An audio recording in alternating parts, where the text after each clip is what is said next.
Hello, everyone, and welcome back to Moving Right Along, a Muppet movie podcast brought to you by toughpigs.com. It's the podcast where we watch Muppets from Space 2 minutes at a time and talk about it a lot. I'm your host, Anthony Strand.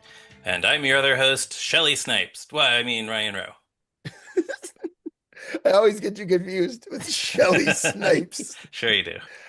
Loved you in Green Card. Oh, All right, thanks. so we are thrilled today to be joined by a return guest, a favorite, an old pal. Who are you, guest? Aw, that's so sweet. My name's Cameron Garrity, and I am of the Puppeteers podcast, and I'm a puppeteer and a filmmaker and a Muppet cartoonist and all sorts of things. Super fan of this show, and it's such a joy to be on and talking with you guys. And we are super fans of Cameron Garrity, so thanks for coming back. I have to tell you, and if this is okay at the top, and if not, Sure. we could move it somewhere else. I have been listening to you guys a lot because last season on the Muppet Treasure Island season of the show, someone mentioned, I think Anthony said it. I can't remember who the guest was on the episode, but someone should make a Letterboxd list of all the films we've ever talked about on or name dropped on Moving Right Along. And I was in a place where I was like, that's a fun idea. And I haven't re-listened to the show in a minute. And almost 1,000 movies later and 4.5 seasons of your show.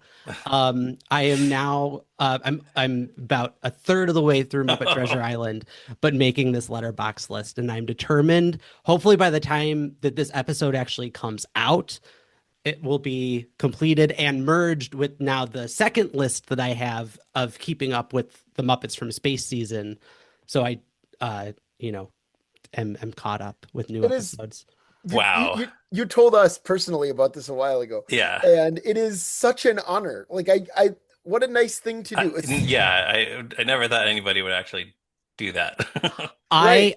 I kind of can't believe I did either. It was one of those things, especially too, like at the beginning, the early Muppet movie episodes, they were kind of shorter. Like you guys hadn't quite found the show yet. And also, like, I think you both were always movie guys, but like you didn't have Letterboxd yet, and the show just didn't have a vocabulary. But now, as we get into like certainly the Christmas Carol season and Muppet Treasure Island, which I'm on right now, like you're dropping movie titles at least 2 an episode, probably. Sure. I haven't done the math of how many. And every once in a while there'll be like an episode where nothing gets brought up, but it's been a very interesting, and I have some stats. We could play a little bit of Hubble Wall later if we want to. Oh. But That'd be great. if Becca would allow. But I think she'll be okay with that. yeah. Hi, listeners. This is Ryan coming to you from another planet. And I just wanted to let you know that we did, in fact, end up playing a game show, a guessing game of sorts, using the stats from Cam's amazing Letterboxd list of all the movies that we have name dropped on the podcast. That ended up being long enough for an entire sort of self-contained thing. So we are putting that on the Tough Pigs Patreon. If you're a patron, you can go find that right now. Should be there. If not, you can join the Patreon. You should be able to find it. I believe the URL is patreon.com/toughpigs. If that's not it, I trust you. You're smart enough to find the Tough Pigs Patreon by going to patreon.com. It's a fun little thing. It's just kind of Anthony and I trying to come up with movie titles that fit various metrics from the list that Cam made. And it's fun to listen to. And as always, we thank you for joining the Patreon. And I think that's it. So back to the podcast. Well, Cam, I really am sorry for all those episodes where I'm just like fast and furiously, which is that's not the title of a film. In this That's case, another one. Where I I think that might be on it. where I am just like racing through titles where I'm just like There screaming are a couple movie like names. and there are certain episodes where like I know I just need to be like in a quiet room and listen to just this episode and not do anything else. Like Oh if it's a no. credit episode or an opening, like the first episode of of a movie, I'm like, okay, I got to sit down and just do this. Sometimes I could kind of just like, oh, I'll pull over or I'll kind of do a mental pin of like, oh, I'll drop that in. But if, as best I can, the list is comprehensive, it's in order, and because you do repeat movies, but Yes, of Letterboxd course. doesn't let you put films on multiple times. Um, it just reflects it the first time, and so like you'll have certain films like any of the Mel Brooks movies. I think all of the films he directed I'm guessing have Marx been Brothers movies have been repeated a lot. Marx Brothers movies have been repeated a lot. And then certainly when you got into like again the Christmas Carol season, you're talking about, you know, Other um Christmas Oh, carols all the other time. Christmas yeah. carols all Yeah. the time. So there was no point in repeating that even if Letterboxd let me do it. But what is funny is like sometimes there'll be a movie that you'll say and I'll be like, they must have said Tarzan by now. And then I'll look and it's like, oh my God, we're 800 movies in and they haven't name dropped the Disney Tarzan movie or whatever. So there's it's been a very fun project. I'm kind of sad that it's over or almost over, but I'm also it'll be a nice living thing as the show continues. Yeah, now you can just, it'll Sure. be a lot easier. Yes. Right. Yes. So like right now when I say 1, 2, 3, witness for the prosecution and the fortune cookie, you can write them all down. That's right. I don't That's right. I don't think I've said any of them. We I haven't really gotten into the Billy Wilder catalog yet. I That's almost surprising. prepared a list of because my personal percentage of the list that I've seen, and it's gotten higher as the movies have become more contemporary that you're talking about, but I'm at about a 25% viewed of the comprehensive list of movies. And there was a part of me that was like, I should just bring a list of like 100 movies that I've seen but aren't on the list just to like boost my percentage up a little bit. But Yeah. I thought that would be a bad precedent to start. I could see like JD Hansel, Really? coming Yeah, in and rolling just in, doing a right? wrap of all of the movies that Ooh. he wants on the list Uh, too. Sure. So did we? Yeah. love you, So I JD. yeah, we do. We all love him. Did we ever say Mr. Holland's Opus yet? Your favorite movie? We did. We We talked did. Yeah, I about it a think couple last We time. talked times. about it last time when you were on. Yeah, I that's did a right. defense rap because you had That's blasphemed against that's it. right. Right. Yeah, that's right. Yes, Okay, awesome. Yeah, we should talk about this movie, Muppets from we Space. should. And today we are talking about minutes 23 and 24. And in these minutes, Gonzo pays a visit to Muppet Labs, and some of the other Muppets watch television. So we start with Gonzo saying, Vonner aren't even here yet. That's what he says. That is what he Vonner. says. Vonner, yeah, that is what he says. Because he's saying guests of honor, but he doesn't say that in this clip. He says, Vonner aren't even here yet. Well, you know who doesn't care? Fozzie. Fozzie No. doesn't care because he says, hey, great party. Yeah, Fozzie is kind of detached from his surroundings here. He doesn't respond to what Gonzo says. He doesn't seem to notice the cake cutting scandal that's happening. He just, yeah, hey, great party. And Fozzie's in and his own little world. do you know who would have been a better character to be clueless in this moment? Clueless, Morgan? No, Beauregard, who's standing Oh, right in the Oh, frame. yeah. And that's true. one could argue, well, Cam, Beauregard's a Dave Gold's character, but as we're gonna see in a couple minutes, there is another scene where Yeah. two Dave Gold's characters speak to each other for an Yeah. extended period of time. They can do it if they want to. Yeah. Yeah. Well, I, did a little script doctoring here. And so I wrote some lines that they could have given to Bo, so that we didn't have Please. to hear Fozzie just say, hey, great party. So, can one of you give me Gonzo's line? Our guests of honor aren't even here yet. The guests of honor aren't even here yet. Oh, maybe they just need some space. Oh. Not so good. Yeah, no, that's good. Okay. Maybe they couldn't find street parking. That's pretty good. Maybe they're allergic to chocolate, pointing to the cake that's been eaten. Mm. Uh-huh.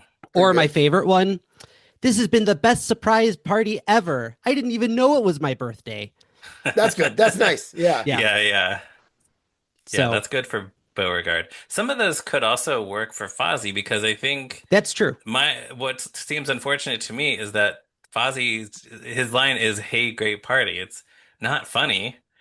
Fozzie should No. be funny whenever possible. Yeah. Yeah. Yeah. And maybe that's why, as much as Fozzie doesn't care about the fact that the guests of honor aren't even here yet, Gonzo doesn't care that Fozzie thinks it's a great party because No. he just says, "I wish they'd get here," and looks up at the sky. All that party for nothing. Yeah. Right. But as he does, we hear Sal chastising people about the cake cutting again off camera, which is nice. I like that. I love that. The who cut the cake bit is one of those Muppet micro moments that I just wish more people knew so that when I yell, "Who cut the cake?" at a family birthday party, that like someone else knew what the hell I was referencing. You want somebody else to say, Yeah. "Oh, that's awful that somebody would do Yes, that." exactly. I need a Johnny Fiamma in those instances. Yeah. Yeah, nice. You need to just, just hire someone to like wear a pinstripe suit. Exactly. Be like, yeah, hey, Be what a little person. aloof Whatever. and better Yeah. than it all. Right. Yeah. Right. Then we get a Star Wars wipe to the same location the I next day. wrote that same thing. Well, that's exactly what it is. Yeah, and it's the second one in the movie for the record. Yeah. And so we're outside the house again Mhm. from a different angle. Statler and Waldorf are sitting on the front porch drinking their morning tea or coffee. Statler says, "I wonder if there really is life on other planets." Waldorf, "What do you care? You don't have a life on this planet." Statler. They start Statler laughing. smushes Statler. his face in like he's annoyed. Right. And this, frankly, feels a lot like a Muppet Show Statler and Waldorf bit. More This so is a than what good we one. usually get Yeah, in I the didn't movies. have notes on if whether or not it could have been better. Like that was a solid burn. And it's partly because they're not just saying like, "Hey, the Muppets are bad. Yeah, they're really bad." Ah, ha, ha. It's their one of them is insulting the other in a clever Right. way. Yes. That's what I mean, which is we got way more of that on the Muppet Show than we ever did later. Right. Mhm. So that's nice. There's usually just like a single entity against Fozzie Right. or the Muppets later. Yeah. Whereas like the Muppet Show has so much like "you're old, you're an idiot," like directed Yeah. at each other. Totally.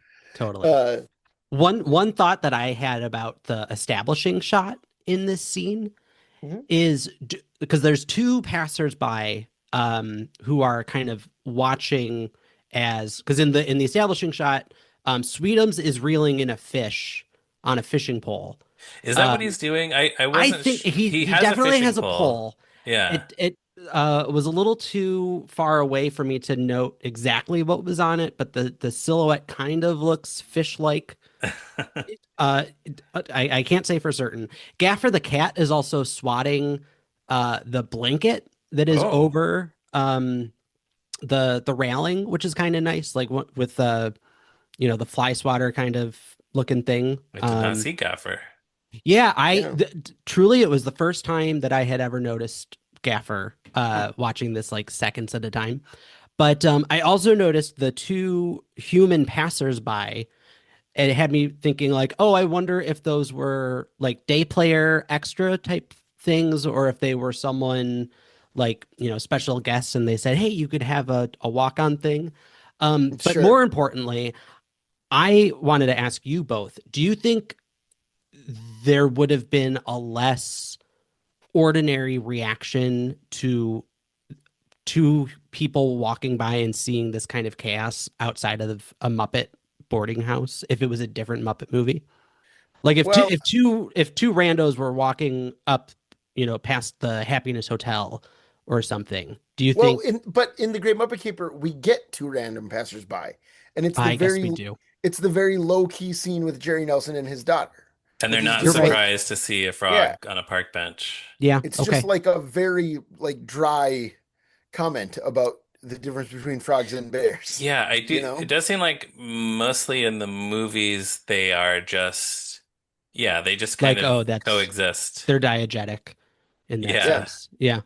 And I think Cool. that's funnier, frankly. Like Yeah. It I think totally that is. scene No, if every with time Jerry you and saw a Christine is human that they were running away, like that, there's no fun in that. But I was just, it had me, it gave me pause. But then also every right. once in a while, if it's for the purpose of a joke, they can have humans sort of react with surprise or amusement, like in The Great Muppet Caper when John Cleese is, and what are their names? Yeah, Neville and his wife. Dorcas. They're Yeah. sort Neville and of Dorcas. surprised to see a pig climbing the outside of their house.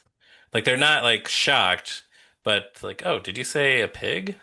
Right. Well, I think the mugger in Muppets Take Manhattan is seems like very baffled by the reality of Miss Piggy and her That's a good purse, good right? Mm, example. Like he doesn't say like a pig, but he's just like this lady is nuts.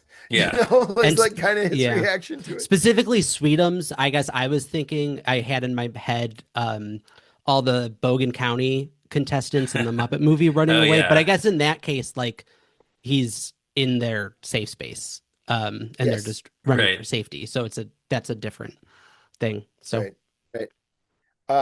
But then inside the house, we have a group of Muppets watching TV, and this group of pals, the friends, if you will, are all sitting on the couch like the friends, and it's Rizzo, Fozzie, Robin, Pepe, Clifford, and Rolf. The classic yes. six. They are they are eating chips and drinking age-appropriate drinks. Hmm. Clifford is drinking a Minute Maid orange with the 90s can design.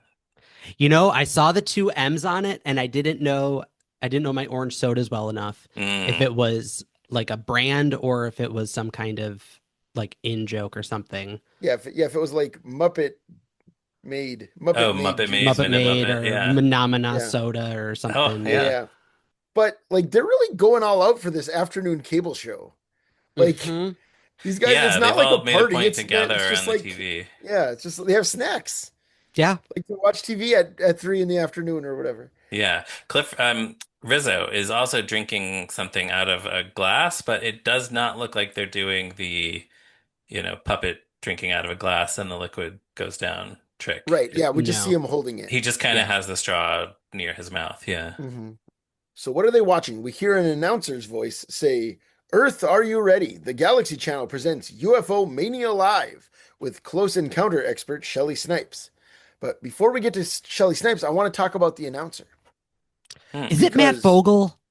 well, so I looked at it. So IMDb said it was Gary Owens from Laugh-In and Space Ghost. Okay. I was very skeptical, but Muppet Wiki also says it's Gary Owens. Hmm. Okay. Like Gary Owens' page on Muppet Wiki says, among other things, he did some work on Sesame Street. It says voice to the UFO Mania announcer in Muppets from Space. And I'm much more inclined to believe Muppet Wiki, where many of their fine editors would not put that just because it's on IMDb. Right. Yeah. I'm thinking specifically of my friend and well-known IMDb skeptic, Andrew Leal. Right. Would not let that slide if that was the only source, certainly. Right. So that's why I'm inclined to believe it. Also, it does sound like him. Well, so I thought it might be a Gary Owens impression, a Gary Owens sound-alike. But maybe he sounds a little different than what we think of him sounding like because he was older by this time. Right, Hmm. right. And he lived until 2015. Like Yeah. he was still quite active in the late Right. 90s, Right. you know. I also, Ryan, because it's you and me, I think we should not let this pass without discussing your favorite Gary Owens uh work, right? Oh no, you never mind. You had the other Marx Uh, Brothers record, right? Never mind. I'm trying to think. Gary Oh, no, Owens I is know the what you're host of that talking Marx Brothers about. record. Yeah, there is that. Well, I had it on a CD called Here's Groucho. Is that what you're Yeah, talking about? Or I think that's like a different version of a previous compilation. there's like a Marx Brothers right. There's an episode of Marx Brothers Council podcast Yeah.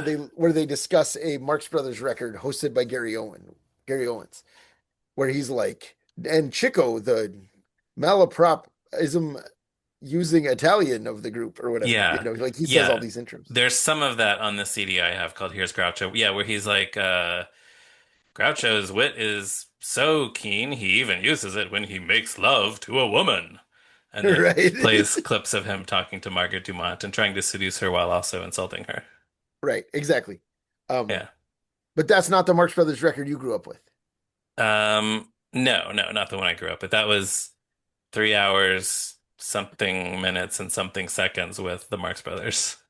Okay, well, never mind then. We can cut all that, I guess. No, I think we should leave it. Although we did not say the specific name of any movies, I don't think so.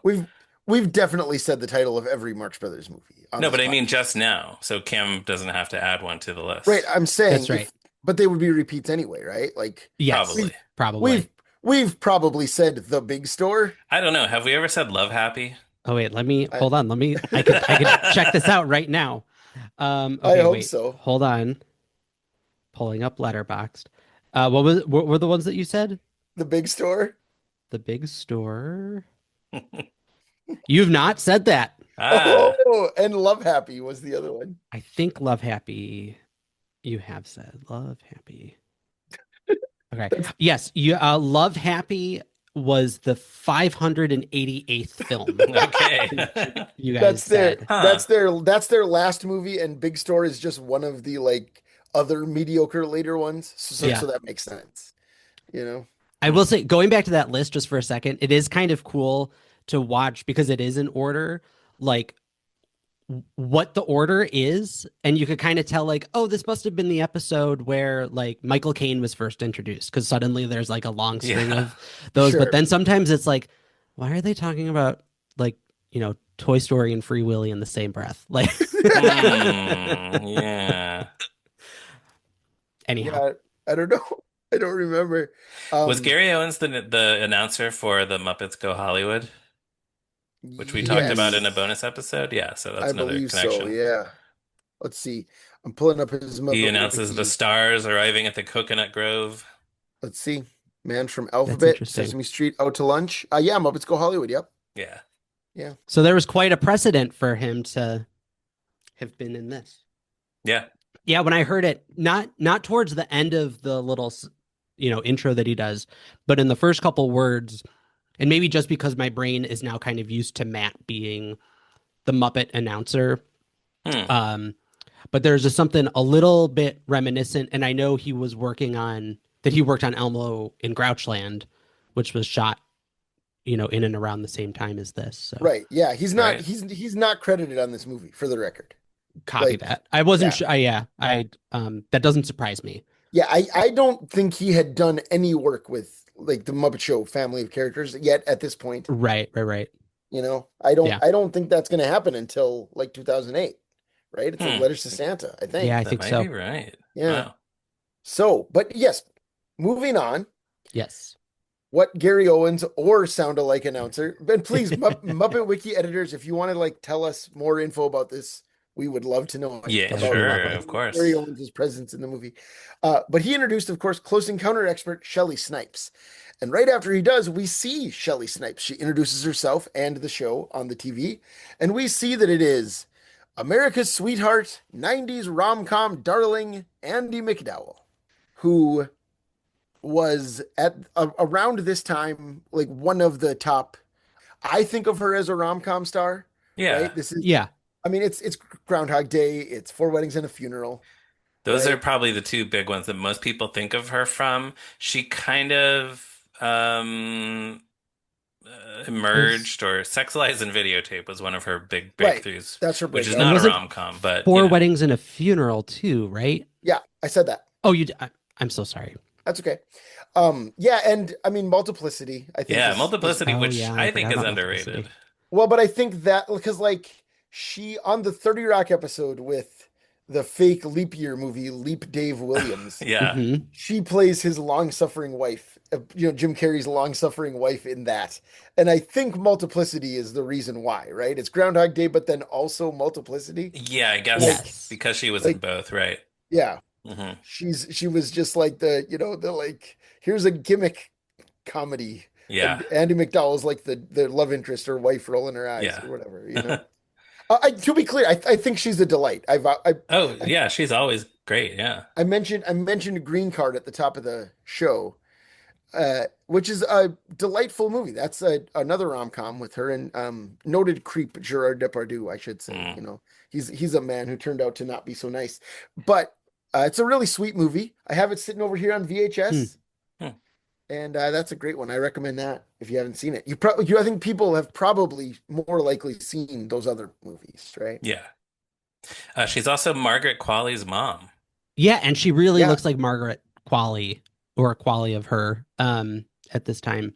Yeah, Yeah. I've wondered because I've seen a bunch of movies that Margaret Qualley has been in recently, and I've kind of been thinking, especially knowing that this season is in the air. I'm like, I wonder if she ever like visited the set of the Muppets or Sesame Street at all. Hmm. Because she would have been like a good age for that Right, when but her mom I was. believe she did because she talks about, if I remember right, Oh, does and I'll she? have to double check, she talks about being on set for Muppets Tonight where her mom plays a Southern belle.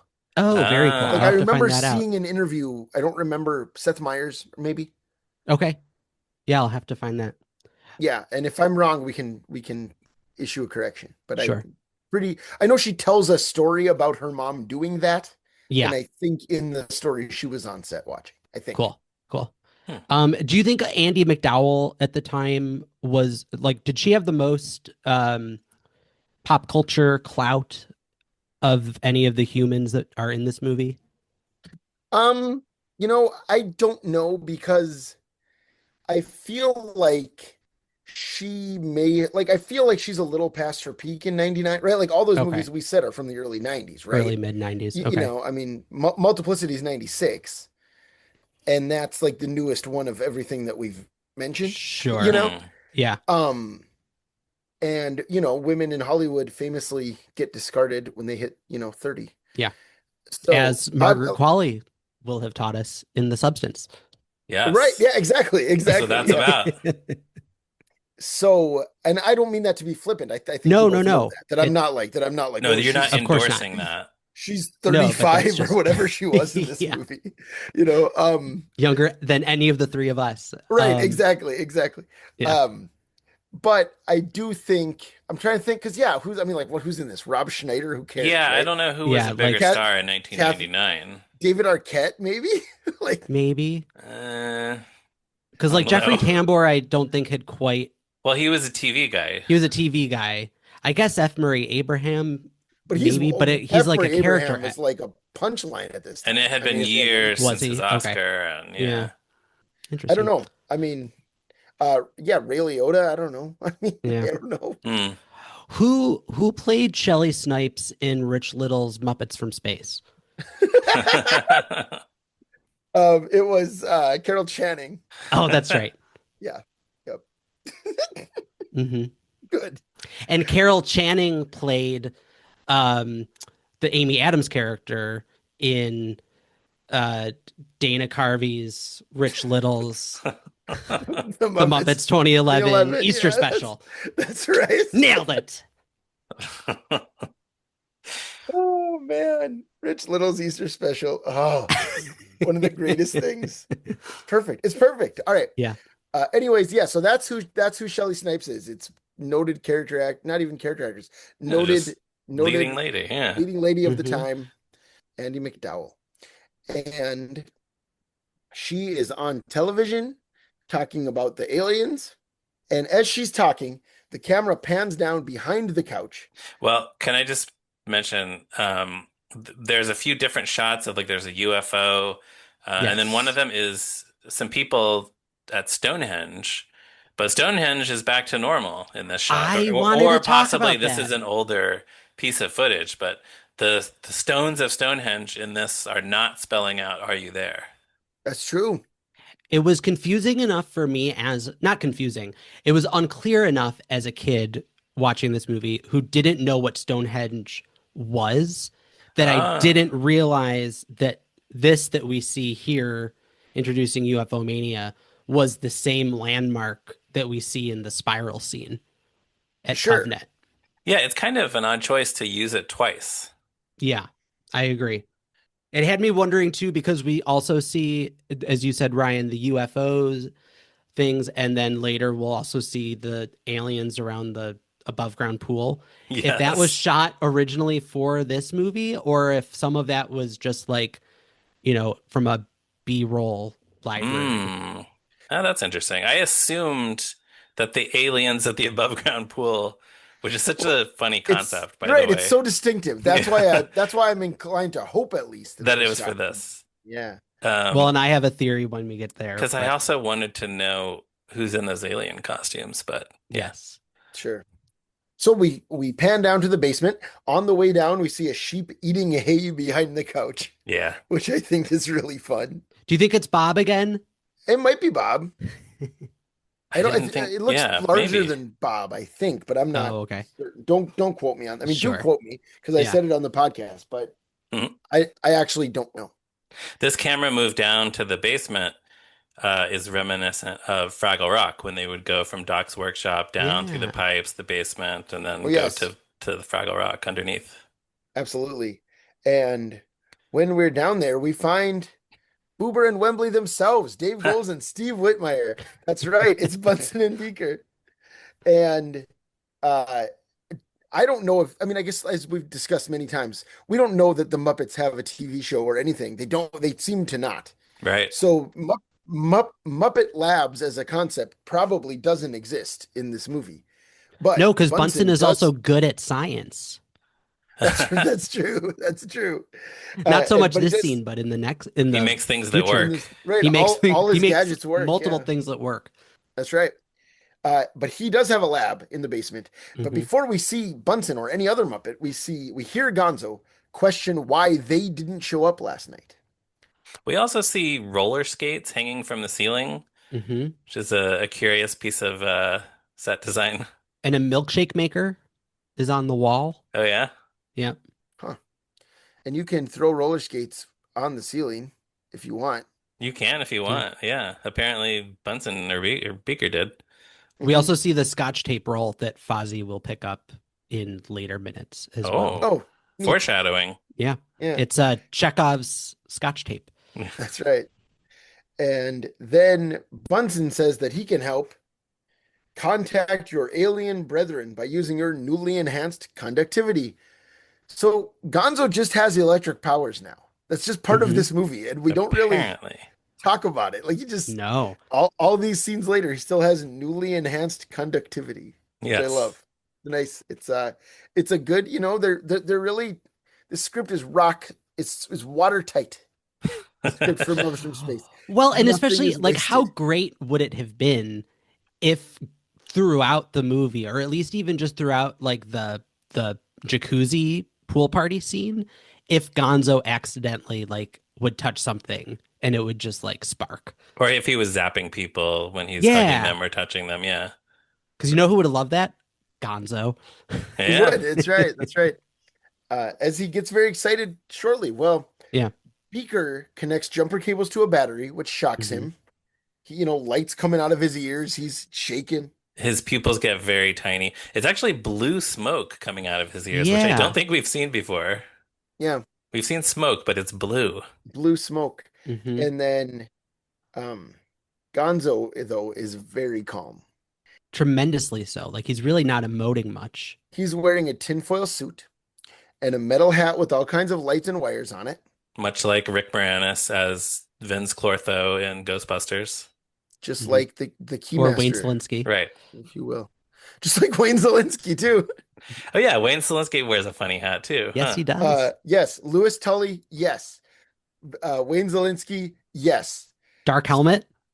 Dark Helmet, no. Seymour Krelborn, no. Bob McKenzie, no. What do you So, mean dark helmet?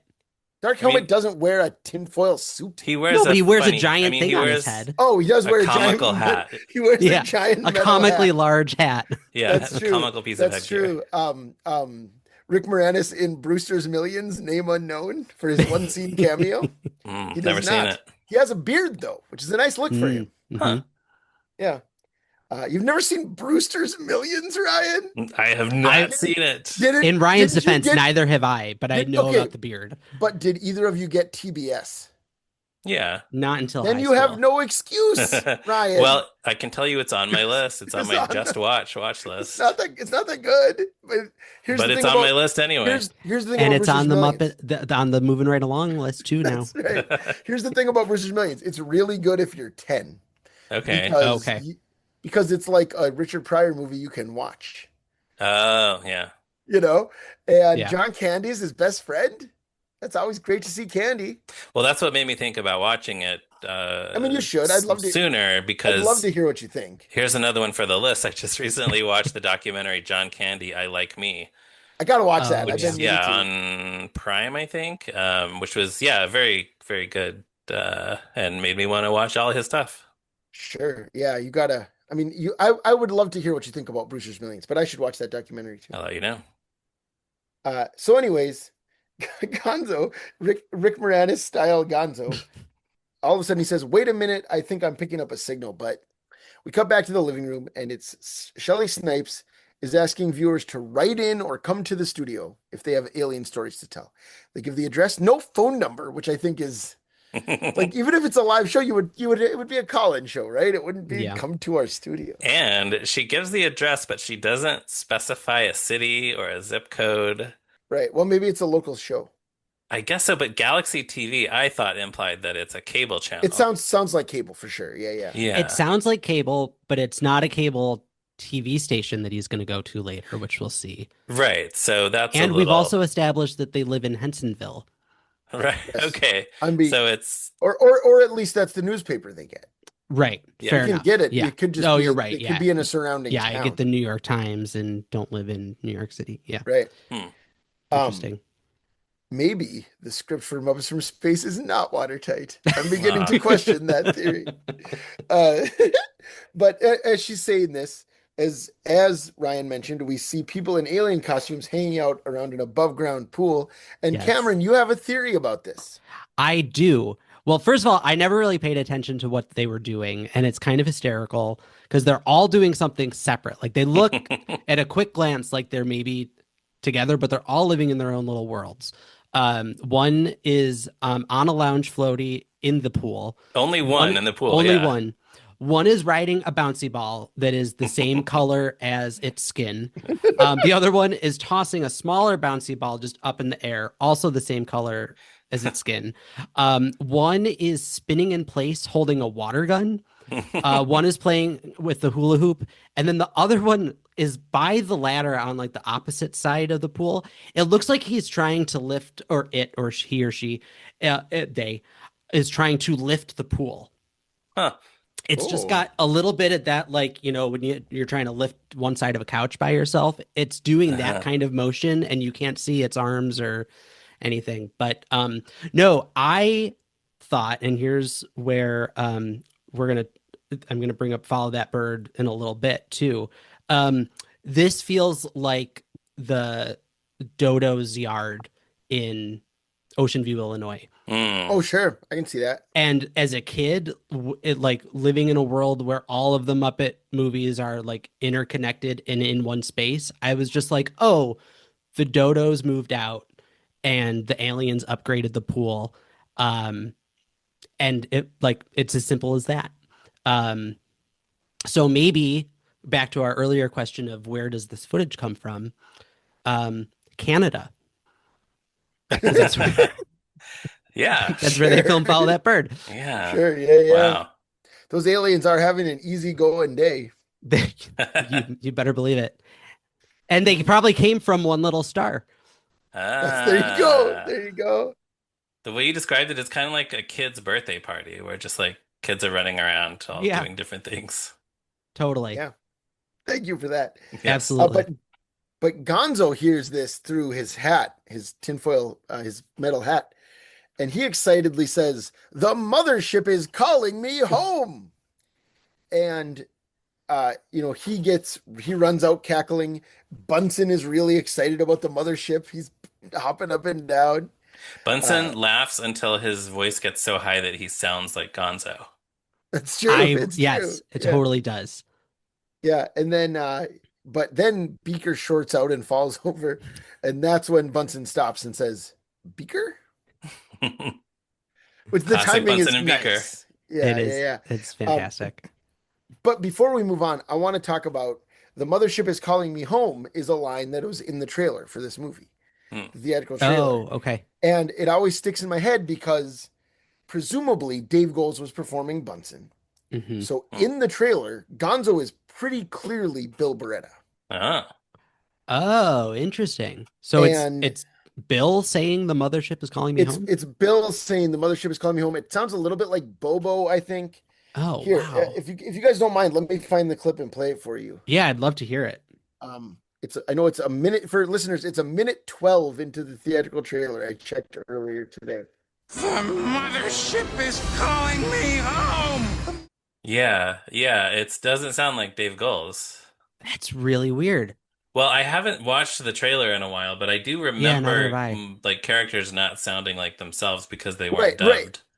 dubbed. Immediately after that is Miss Piggy on the beach Oh, saying and is it the Peter? mood is tense and my hair looks great, and it's Peter Linz. Yeah. Pretty obviously Peter Linz. Huh. And then Fozzie earlier, our friend Shane noted that Fozzie sounds like John Kennedy. Hmm. Oh, okay. Earlier in the trailer as well, when Pepe's doing his ballet dance, like Fozzie's like and it's Oh, yeah, I remember that. Yeah. it's John Kennedy. Yeah, yeah. So I think they just like hadn't done the dubbing yet when they cut the trailer Right, it was together. they weren't finished with the movie. They hadn't done post-production yet. Right. But it is weird that there's so many because in the other Yeah. trailers, everyone sounds like themselves. I don't know. It's strange. It Yeah. speaks to what the state of the Muppets was like in the late 90s, maybe. Yeah. Yeah. And you know what's funny? I can't think of the last time that I watched that trailer, but like if you had just said like, "Hey, there's weird sounding Muppets in the Muppets from Space trailer," my first thought would have just been, "Oh, so often when they cut trailers for puppets, they'll try to like lip match like a puppet doing one thing with the dialogue of another scene, and so that visual um Sure. misalignment is what makes it Mm. feel weird." But I never would have thought that it was just like, oh yeah, they they weren't done with the movie yet. Yeah. Um, Yeah. But that Interesting. does seem to be the case. Yeah. Yeah. So I don't know. And that's something that, because this trailer was on, I guess it's probably on all those VHS releases that Sony did of like the original trilogy around this time. Hmm. Oh, Does that yeah. sound right? I'm trying to Because I know I think. had like multiple VHS releases with this, probably a cut down version of the trailer I on it. I must have, but I can't think of what it would have been because I had the free watch versions of the Muppet movie. Right. And I didn't this would have have. been the next one. They around the Right. time Muppets from Space was coming out, they re-released the original trilogy. Yeah. I don't know. You've given me a lot to think about. Good. Great. There you go. I was gonna ask if either of you can guess where I first learned the phrase mothership as a small child. Oh, wow. Um, Where did I is first it hear it? is it Seven Seas of Rye by Queen? Do they say mothership in that song? I have no idea. No, it's Seems like from they would. an animation on Sesame Street where there's this very cute alien in a little spaceship who is asking a little boy how to get to a baseball diamond because that's where he's supposed to meet his Yes. mothership. And they say the phrase mothership over and over again in that animation. Oh, What's wrong? baseball diamond. Must find baseball diamond. You gonna play baseball? No, no. My mothership is there. Must a home. And you didn't know what it meant. Well, I didn't really figure it out because at the end he goes to the baseball diamond and the mothership is like where his mother is.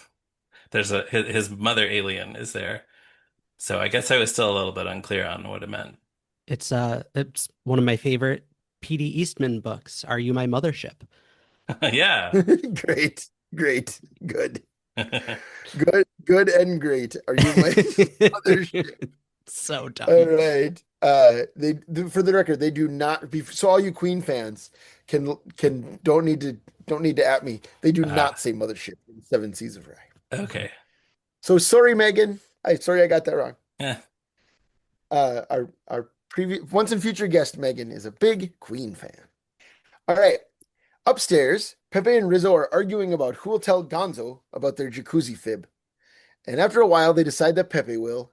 But then Gonzo runs out before they get a chance, and then they start arguing about it again. That's the whole bit. That's what they do. Yeah. Yeah, Gonzo doesn't have time to talk. Yeah, That's another not little that funny. stim though that I always have in my head of Rizzo saying, "I said you, I meant you." It's like somehow Is that very right? George Costanza. Yeah, and I don't know why that again, like one of those micro moments has just like lived rent free in my head for all these years. I think Sure. this was like not to get too ahead of it, but this was my sister's favorite Muppet movie growing up. Hmm. So we watched this a lot. So I think it just um it seeped into the gray matter. Sure. Yeah. Awesome. Yeah, I love that. Well, we're almost to the end of it, but first we see Gonzo back on his lawnmower outside the house.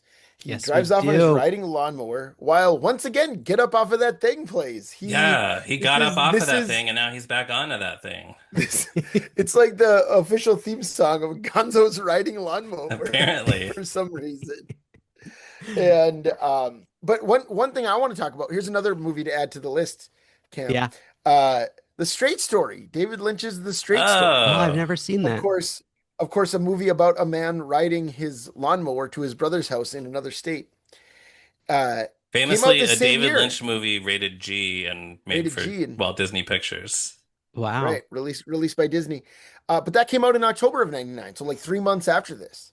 So Oh, okay. So Hmm. Gonzo's this wasn't like some kind of homage to that. no, That was an definitely homage to it. this. Yeah, Yes. yes, The Straight Story. Yeah, is Richard Farnsworth is the Gonzo of Yes. humans, I guess. Straight Story, wonderful movie, by the way. I can't recommend it highly enough. It's truly a delight. But it's weird that there are two, like in 1989, we're just like riding lawnmowers around the city, I guess. I don't know. Yeah. But It's so good. anyways, that's the end. We see the outside of the TV station, but we don't do anything else with it. We see a parked van with the call Mhm. letters WHHZ TV9, the information station. And then there's also a sticker that says UFO Mania. So, yeah, Yep. that does make it seem like this is a local TV A station local, that has this show. right. Which doesn't really make any sense, but No. that's okay. This is Muppets from Space. Right. Yeah. Like, Which is weird because I thought it was a watertight script until about 45 minutes ago. Um, I still I think it also is.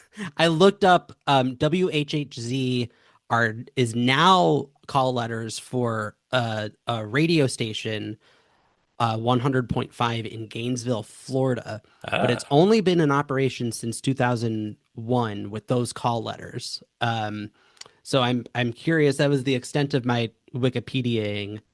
But if anyone wants to do a little more research on if this would have been call letters in '98. Do you know what the standard or like the convention was for call letters where, and I don't know if it is anymore, but as far as whether they start with W or K, it, From my understanding, it's W is on the east side of the Mississippi and K is on the west side of the Mississippi. Is that Right. right, Anthony? That's my understanding, although I know that there are and were exceptions to that okay. Right. because I'm from North Dakota, so of course on the west side, and our most of our TV channels were it was like KVLY was our NBC affiliate and KVRR was our Fox affiliate or whatever. Mhm. KXJB was our CBS, but our ABC affiliate in Fargo was WDAZ. So Hmm. I know that there are obviously are exceptions. I know Exceptions. because I grew up with one, but I don't know. But I believe that was like the general rule. One thing I wanted to say just about the ride-on lawnmower. I'm sure you guys talked about it when Gonzo had his main lawn mowing scene, but this between this and again Follow That Bird, watching as a child gave me a very outsized level of importance for what a riding lawnmower like was and how many people had them. Huh. Sure. Because both of these houses are like in the suburbs, which was similar to where I grew up. I was like, oh, like I didn't think that there was anything funny really about like someone having a ride-on lawnmower for a, you know, 4 square foot bit of grass. So I was just like, I always wanted one for our house with like no concept of why it doesn't make any sense. Um, so when y'all asked me what minutes I wanted to come on to, I was like, let's rep some FTB. Great, that rules. Yeah. Um, and that so before we close, any other thoughts about these 2 minutes though? Cam, I'll start with you. One thing that I wrote down. Oh, well, two things. One, I just want to say how much I appreciate. Um, it sounds kind of pretentious to say, but the house of this movie really being a character Sure. Hey, no, of the you're not film. you're not the first one to celebrate the house. So by all means. And it just gives like some really nice happiness hotel vibes, Ah. which I love. Like when they're just sitting around watching TV together, but like clearly other Muppets are elsewhere in the house doing their own thing is just so charming. It gives me hope that if and when this new version of the Muppet Show gets picked up, that the Happiness Hotel will be a White Lotus style spoof that they could do. Disney, you could have that one for free. But where they're just like, Jennifer Coolidge is just going to like different tropical locations and going to a Happiness Hotel. But then who dies? Somebody has to die at the end. I'm gonna say Dead Tom at Oh, okay. every one of Yeah, them. that's Great. fine. Yes. And then just the other thing, and because we know the Muppets love to reuse props. Going back to like the opening seconds, the drink that Fozzie is drinking out of, there's like a distinct curve to the little cocktail or champagne glass or whatever. It looks so much to me like the glass that Kermit and Piggy drink out of in the restaurant in the Muppet movie. Oh yeah. That they drink out of a straw. So, for whatever that's worth, now in my, adulthood, continuing this thread of, they're all connected. That's the cup. Could I be. think maybe they brought it home with them from their date That's right. Yeah, in that movie. that's right. It could You happen. don't know. Maybe it is the same prop and they have it in storage somewhere and they will auction it off for the 140th That's right. anniversary of the Muppets. Yeah, I paid $700 for that Yeah, cup. there you go. Yeah. Ralph, Awesome. Ralph would be the one, I think. If there was a night where he didn't get tipped really well working at that restaurant, he was like, "Oh, I'm just gonna bring some stemware home." That's Yeah. true. Yeah, Ralph worked there, of course. Yeah. I forgot that one of the Muppets was an employee of that establishment. That's right. Just give himself a little bonus. Mhm. All right, Ryan, any other thoughts? I have a couple, really one thing, from the screenplay drafts. In the February 27th, 1997 draft, Clifford wants to watch this new TV show. In the draft, they already know that Piggy is the host of it. I mean, spoilers for coming weeks of this podcast, but so Clifford wants to watch the show, but they are in the new house that Gonzo bought them, which has all these kind of weird, ornate decorations and furnishings. So he can't figure out how to turn on the new TV. The TV console is carved with adorable forest animals. And Clifford says, "Does anyone know where the power switch is on this stupid TV?" To which New Zealand replies, "Try pushing the bunny rabbit's belly button." So Clifford says, "I hate this place," and punches the rabbit's navel, and the show comes on. That's weird. They should have kept that. It's kind of weird enough to want to see it, yeah. Or like when I first read it, I had kind of glossed over the stage direction, so I thought New Zealand was telling him to push the belly button of an actual rabbit, or like a Muppet rabbit. Mm-hmm. Yeah. That would be funny too. Like, oh, that rabbit ate the remote control, so just try squeezing the rabbit.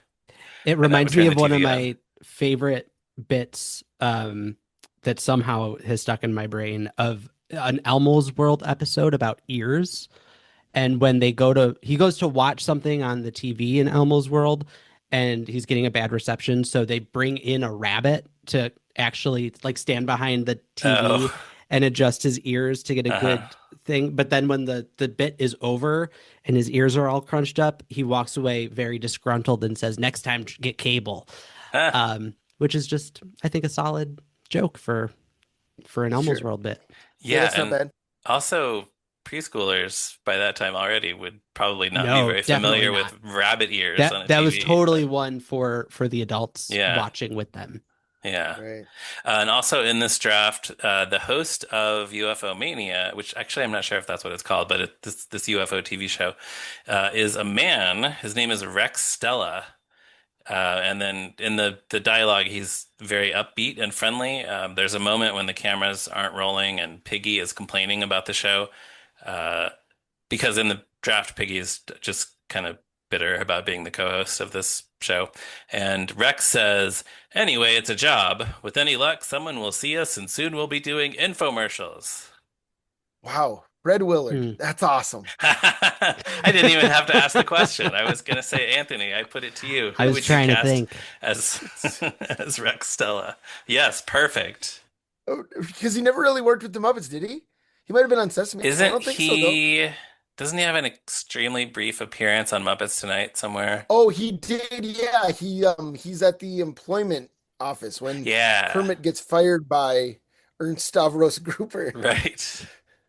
He offers Kermit a job at the WWWB, doesn't he? Or Kermit asks Yeah, him about a job at the I WWB, think and that's Fred right. Right. Willard says they already have a frog.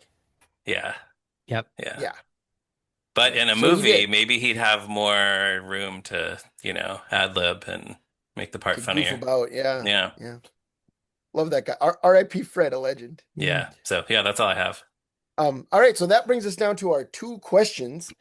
Cameron, what is your history with Muppets from Space? Yeah, so this was the first Muppet movie that I saw in a theater. Hmm. Um, I would have been 8 years old. I still remember like what theater it was, where we were. My grandma took me and my young sister.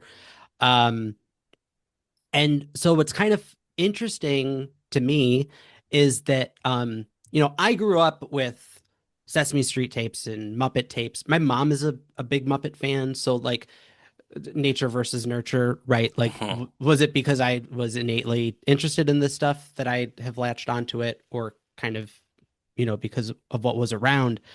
But I remember by the time we got to like the late 90s, um, and something like Muppets Tonight was on TV, like I remember that was appointment television for me as a 6, 7 year old, or however old I would have been when that show was coming out. Um, so like I kind of think that not only was this my first Muppet movie in the theater, but like this was the first time that I was a Muppet fan seeing a new Muppet movie. But here's Sure. the thing. Yeah. I was also only 8 years old, which meant that it was also a definitive Muppet thing for me, as Hmm. opposed to what most of us fans do when we see a new movie of just think like, oh, you weigh it against the history and compare and contrast and what do I like, what do I not like, how could it have been better or different or whatever. I didn't have that. I just thought like this is a new Muppet movie and I love it because I'm a Muppet fan, and like who cares what they did before, this is just another thing. So like it holds Yeah.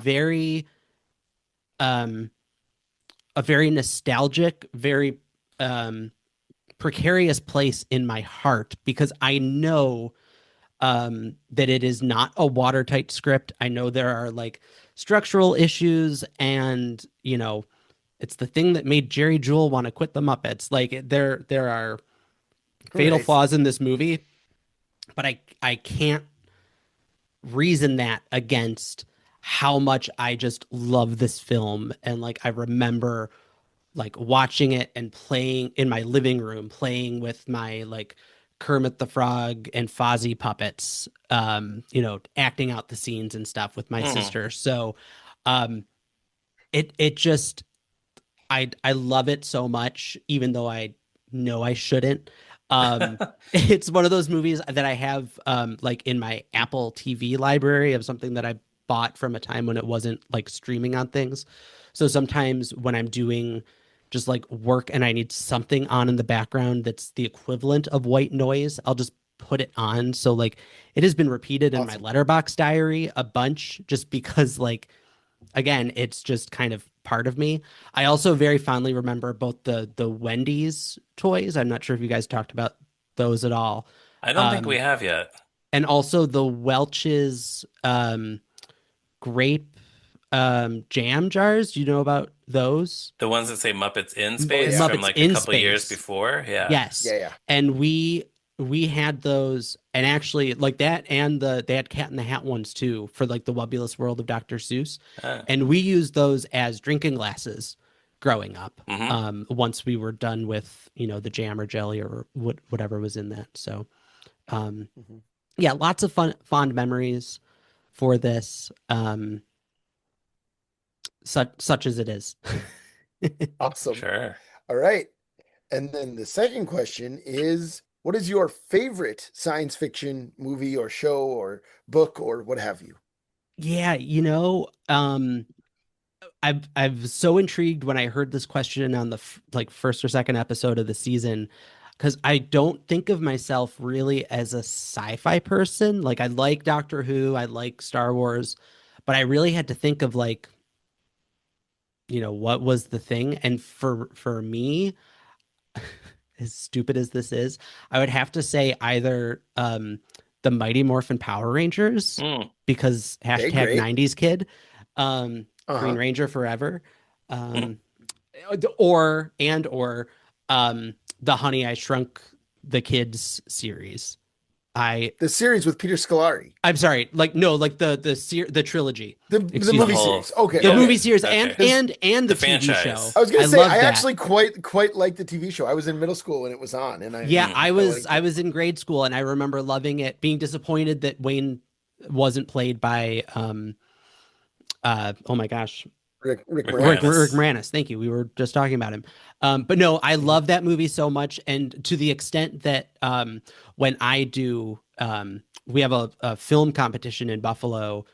It's all over the world actually, but the 48-hour film competition, and Mhm. our team name is 38 gigabytes, which is a reference to a scene in the second movie called The Honey I Blew Up the Kid, which is a wild name for a children's movie. Yes. Or Honey I Blew Up the Baby, excuse me. I think blew No, up it the was you baby. were right the first it's- time. It's Oh, Kid. is it I Blew Up the Kid? Well, but Honey, I I Blew think Up the the Kid. working title was Honey, I Blew Up the Baby, and I think they changed Okay. it because it sounds so It's alarming. yeah. It's Yeah. still pretty alarming as whatever it actually is. But Yeah. anyhow. Directed by Randall Kleiser, who almost directed this movie, correct? Ah. Oh, no way. Right? Am I wrong, Ryan? Wasn't he the one who either was I fired don't. or like I, was going to oh, direct yeah, he did Muppets almost in direct this. Space? Yes, yes. He was originally something, announced yeah. as the director of this movie, and there were some kind of creative differences. Yeah. Oh, interesting. Right. But he did in fact direct Honey, I Blew Up the Kid. Okay. Yeah, But huh. in that movie, which also has some Jim Henson puppets in it, but there's a scene where like Wayne is doing some lab work that he's not supposed to be doing with like the big shrink ray in his workplace, and it fries the whole computer system, and his boss starts yelling at him, and he's like, "You've destroyed 38 gigabytes of memory." And to watch it now is just so hysterical. It's like, dude, I've got 38 gigabytes in my pocket. Mhm. Let alone like this whole, Tesla level lab or whatever. But so yeah, the Honey I ... series is And near and You're, dear. and you're talking about being a kid, right? With this movie. So Yeah. Honey, We Shrunk Ourselves, like because you were a child, is I also you loved consider it that to be movie. part it's canon. Yeah. Oh yeah. I have to ask, did you ever see Honey, We Shrunk the is it Honey, We Shrunk the Audience at Epcot? I've never been to a Disney park. Oh, So okay. Well, I remember that's thinking it was that's what I really like to cool. hear. I did it for you, Anthony. it's Thanks, too bro. late anyway, so Yeah. it's Yeah. been replaced by a really boring theater where I think they just show Pixar shorts that everybody's already seen. Yeah. It was Yeah. it had turned into a Bug's Life thing for a minute, hadn't it? Or is that something else? That was somewhere else. That was in a different Okay. park. Yeah. I was gonna say about Honey, We Shrunk Ourselves. I've seen the movie, but I remember they showed ads for it on Disney Channel all the time, it felt like. And I just remember Probably. the ads contain I just remember Stuart Pankin, Yeah. Earl Sinclair himself, Yes. saying, "We have critical mass" Yes. on the TV. Mhm. It was that's like my only memory of that film. Hmm. Even Talk though talk about another core memory there. exactly. Yeah. Yeah.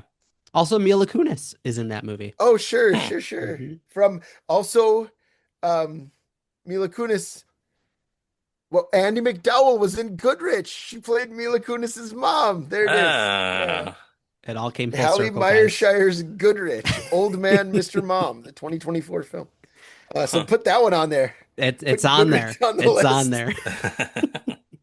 All right. Well, thank you so much once again for joining us, Cam. It's always thank you, always guys. a pleasure to talk to you. Absolutely. And listeners, thank you for listening. You can find toughpigs.com on the internet. We're all over the place. We remain on Facebook, Blue Sky, Instagram. You can find us all over. You can become a patron of ours on Patreon. You can email us at movingrightalong@toughpigs.com to tell us your favorite Rick Moranis hat. You can follow Ryan on Blue Sky at me, Ryan Rowe, and on Letterboxd at Movies Are Neat. You can follow me on Blue Sky at Durwood Clapper and on Letterboxd at Zeppo Marxist. Cameron, where can listeners find you or your work online? You can find me just about anywhere at Cam Garrity, and I'll be so happy for you to follow me and the silly artwork that I do there. And then the Puppeteers is the old podcast. There's some cool stuff that I think I'm going to be doing with that retrospectively in the new year. And also visit the Puppet Nerd YouTube channel, Adam Krutinger's wonderful resource where we're still putting up some new puppet content. One of a lot of the short films that I've done, but this new one that came out recently, I'm very, very proud of, about puppeteers in a Sesame Place like theme park. So if people are interested in that. Awesome. Thank you so much. Thank you. I can't wait to watch that. I didn't know you'd put that out. Oh yeah. I'd love for you guys to see it and hear your thoughts. Sure. Awesome. And thank you once again. And thank you as well to Jordan Brandon for composing our theme music and Morgan Davy for designing our logo. And thank you to you, listener, for giving us a positive review, for coming back next week, and for watching UFO Mania on the Galaxy Channel. We will discuss that more next week on another episode of Moving Right Along. Goodbye. Bye.